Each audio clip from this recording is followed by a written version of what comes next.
नमस्कार, मैं सरोज साहू आपको फिर से अपने चैनल सरोज साहू टॉक्स में स्वागत करता हूँ। कल हमने बात की थी किस तरह राजनीति गंदी से गंदी हो गई। जो कुछ लोग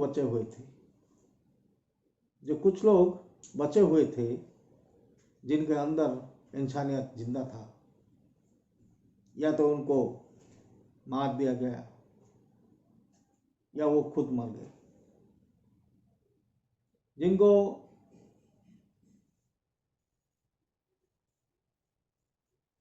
जिनके ऊपर भरोसा था भारत को, वैसे तो उस वक्त तक इतना कनेक्शन नहीं था, बहुत गंदा था कम्युनिकेशन, बहुत ही देर लगता था एक खबर को दूसरी जगह तक पहुंचने के लिए। लेकिन कितनी बड़ी ये देखिए कि जब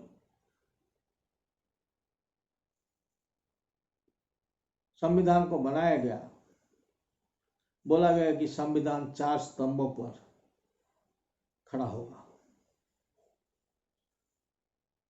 और ये 4 स्तंभ क्या थे? एक था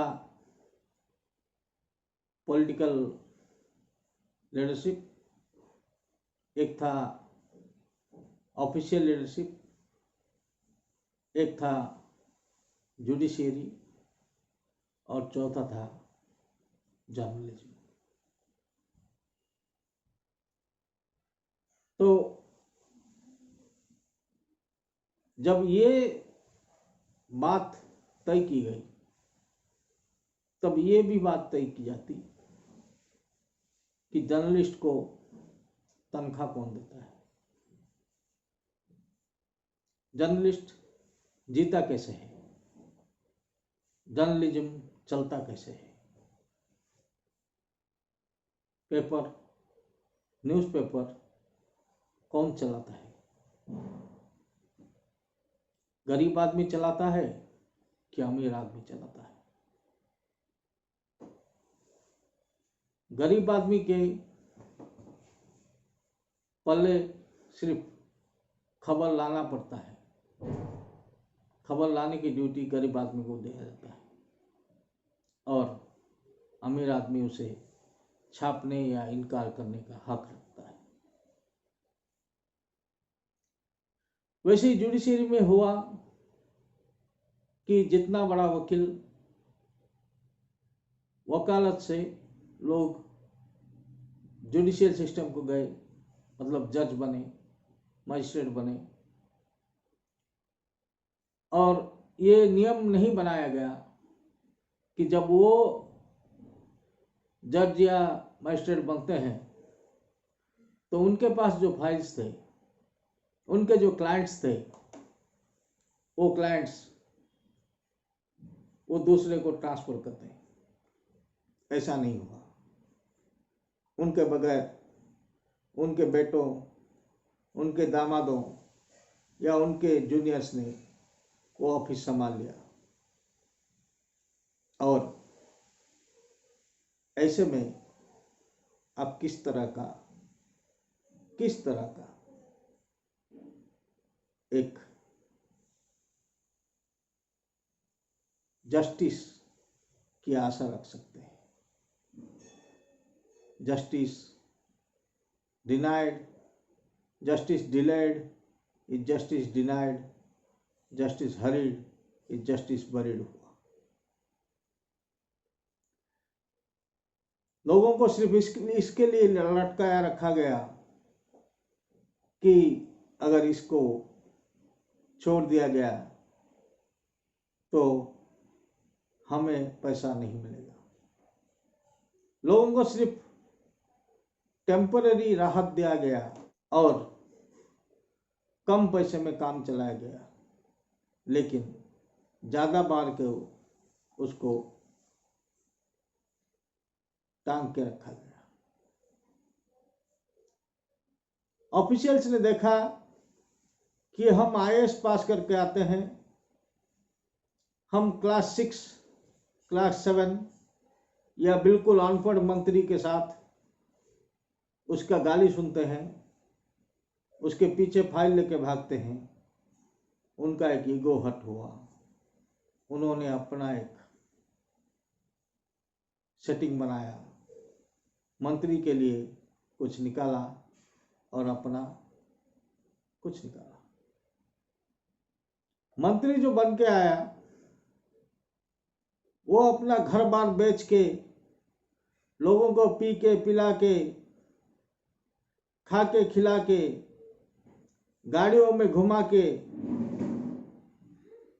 कितनी तरह की कॉम्प्रोमाइज करके वो मंत्री बन के आया, या एमएलए बन के आया, या एमपी बन के आया। और जब वो आया तो उसका पहला काम हुआ कि कितना खाऊंगा, कैसे खाऊंगा, कहाँ से खाऊंगा। और अफसर लोग तो थे बताने के लिए, साहब इसको ट्रांसफर कीजिए, ये आएगा, पैसा मांगेगा, सर ये टेंडर दीजिए, ये खाएगा, हमको खिलाएगा, साहब ये काम कीजिए, यहाँ से हमको पैसा मिलेगा।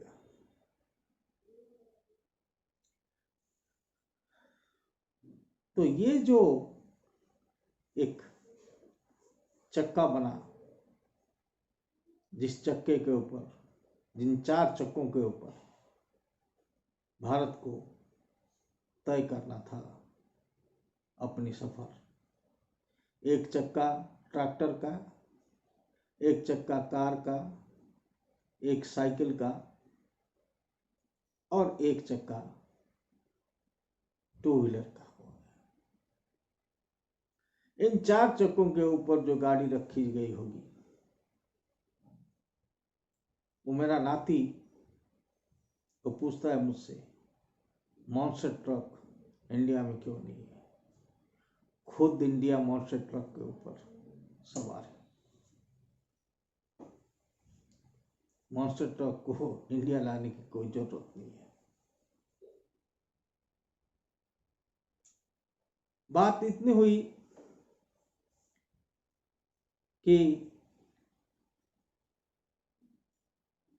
एक जोक में कहीं से पढ़ रहा था, उसने कहा क्लास में जो फर्स्ट होते थे वो लोग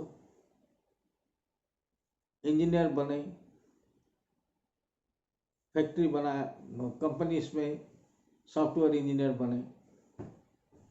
जो लोग क्लास में लास्ट आते थे उन लोगों ने वो फैक्ट्री कंपनी बनाया। जो लोग वहां तक पहुंच नहीं पाए, इंजीनियर बन नहीं पाए, कॉलेज गए, वो लोग IAS बने।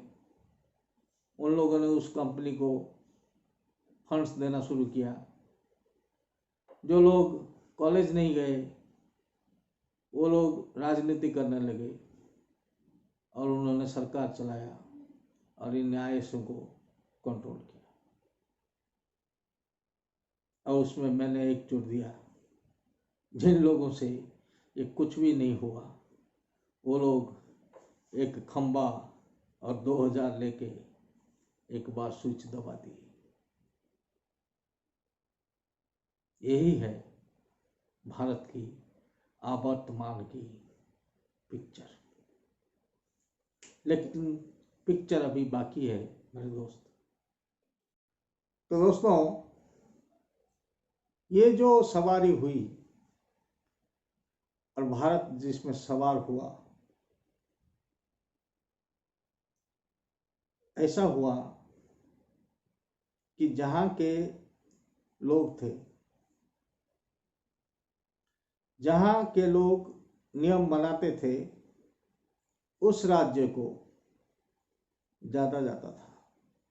मतलब ममता जी जब रेलवे मिनिस्टर थी, तब बंगालियों को भर दिया। नीतीश जी जब थे तो बिहारी भर गए। उड़ीसा से कोई नहीं हुआ, उड़ीसा खाली रहा। ऐसे कि हर 2 साल में ये खबर आ जाता है कि उड़ीसा से ऑफिस आंध्रा उठ जाएगा। ये इतना गंदा राजनीति जब ये लोग करते हैं और लोग भी ये लोग सुनते हैं, लेकिन फिर इलेक्शन के वक्त भूल जाते हैं। फिर एक खंबा और एक 2000 रुपये के लिए जब सर को बेच देते हैं। इन लोगों को कैसे समझाएं कि अपने हाथ से अपना गला खुद काट देते हैं, क्योंकि इनको शर्म नहीं है। पीढ़ी दर पीढ़ी, 3 पीढ़ी से 4 पीढ़ी से ये लोग वो इनको गधा बनाते हैं, ये उनका गधा बनते हैं। क्योंकि इनको भी मालूम है, ये चाहे अपने घर में भूखा सो जाए, लेकिन पड़ोसी अगर खाना खा लेगा तो इनके घर में चाहे बिरयानी हो और वो चाहे पानी भात खाया हो, इनको रात भर नींद नहीं आएगी कि क्यों उसने खाया। जब इतनी गंदी है हमारी सोच, तो किस तरह होगी हमारी उन्नति, कैसे होगी हमारी बढ़ाई? तो ऐसे नहीं हो सकती। अब देखिए किस तरह से एक राजनीति में आपको बताता हूं। पार्लियामेंट में बिल पास हुआ कि जिसके 2 बच्चे से ज्यादा होंगे वो पंचायत इलेक्शन में सरपंच के लिए नहीं लड़ सकता। और तब लालू जी 10 बच्चों के साथ रेलवे मिनिस्टर हुआ करते थे। क्यों? एमपीज के लिए ये क्यों नहीं किया गया? और इस चीज के लिए बहुत अच्छे अच्छे लीडर डिस्क्वालीफाई हो गए। गांव के बाहर से लोग आकर पैसा देकर सरपंच हो गए। गांव का काम अटका, पैसा उधर गया और किसी को कुछ नहीं खटका। मजाक बना रखा है। जब तक आप लोग, मैं ये सब इसलिए नहीं कहता कि मैं एक चेंज लाना चाहता हूं। देश में एक चेंज एक आदमी से कुछ नहीं हो सकता। एक चना भार नहीं फोड़ सकता। लेकिन अगर आप खुद भी रिसर्च करेंगे, आप खुद भी गूगल करेंगे, आप खुद भी इसको थोड़ा देखेंगे और अपने दोस्तों के साथ बात करेंगे, तो एक ऐसा टर्न अबाउट आएगा, तो एक ऐसा चेंज ओवर आएगा जिसको संभालने के लिए आज की राजनीति को मुश्किल हो जाएगा। ये राजनीति नहीं है, ये अपनी नीति को आपके ऊपर थोपने की एक साजिश है। क्योंकि जो लोग चिल्लाते हैं कि ये चोर है, ये चोर है, जब वो जीत के आते उसको जेल में क्यों नहीं भरते? क्योंकि वो चोर भी जानता है इसके घर में कितने मोर हैं। ये जो मजाक बना के रखा है संविधान का, देश का, राजनीति का, जुडिशियरी का, जर्नलिज्म का और ऑफिशियल लोगों का, इसका जवाब आप लोग ही देंगे, क्योंकि अगर भारत का जनसंख्या 125 करोड़ है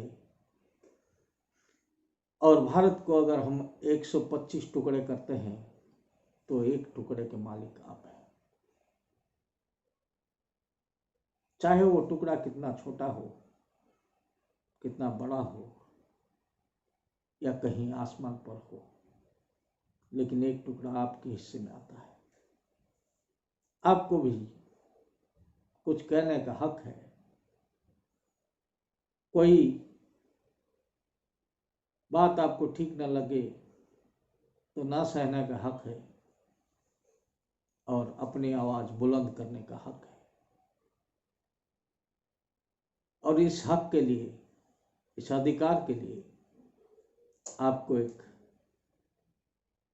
ड्यूटी भी करना पड़ेगा, एक कर्म भी करना पड़ेगा।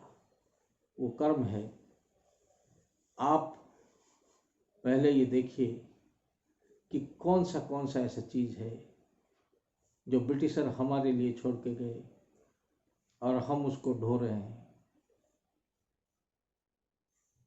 अपना बात अगर आप करते हैं, आपका वकील अगर आपको ठीक से रिप्रेजेंट नहीं कर पाता और आप बीच में उठ जाते हैं, कहते हैं कि ये ठीक नहीं है, तो आपको जेल हो सकता है। और ये इसलिए हो सकता है क्योंकि आपने अदालत की अवमानना किया है, अदालत की तौहीन किया है आपने। अदालत की तौहीन कैसे भाई साहब? जब ये अदालत हमको न्याय देने के लिए बैठा हुआ है तो उसका तौहीन कहां से हो गया? ये अदालत की तौहीन वाली बात ब्रिटिशरों ने यहां छोड़ के गए हैं, लेकिन वहां से अभी उठ गया है। वहां पर अब अदालत की तौहीन कोई बात नहीं होती, लेकिन हम उसको जकड़े हुए पड़े हैं। एक वकील कोट पहनना उसके लिए कंपलसरी है। कितने वकील कोट पहनकर काम करने का मजा लेते हैं? ये धूप में, ये धूल में, ये गंदगी में एक कोट को ढो के जाना और वहां पहन के दिन भर रहना एक वकील के लिए कितना दुश्वारी की बात है। लेकिन क्योंकि ये हमारे आकाओं ने किया था, ये नियम हमारे ब्रिटिशरों ने किया था, इसलिए हम लोग उसको अभी तक सर के ऊपर ढो रहे हैं। अब सारी चीजें आपके सामने खोल कर रख दिया है। आप डिसीजन लीजिए कि इसके बारे में क्या किया जा सकता है। मुझे इतनी देर तक सुनने के लिए धन्यवाद। मैं सरोज साहू आपको धन्यवाद देता हूँ। अगर वीडियो पसंद आया है तो लाइक कीजिए, और अगर वीडियो थोड़ा लंबा हो गया है तो थोड़ा संभालिए कि मैं थोड़ा कहते कहते एक रो में बह गया। और अगर दूसरों को सुनाना चाहते हैं तो शेयर कीजिए। अगर मेरी बात आपको पसंद आई तो चैनल को सब्सक्राइब कीजिए और बेल बटन को दबा दीजिए। नमस्कार।